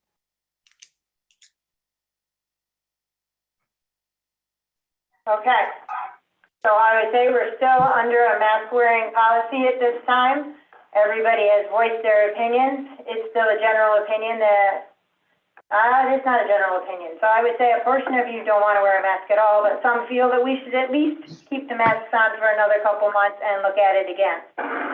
So I guess we'll take it to Human Services, and Sue can have first crack at it, and then maybe Public Safety.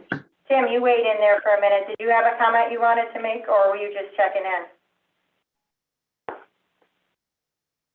No, just to answer the question on the local state of emergency, it is not in effect in the county. It expired some time ago. Anything that was coming down either came down as CDC recommendation or requirement from the state. And Mr. Shaw is correct. The current mask requirement or the current mask or vaccination requirement that the governor put into effect expires February 1st statewide. So.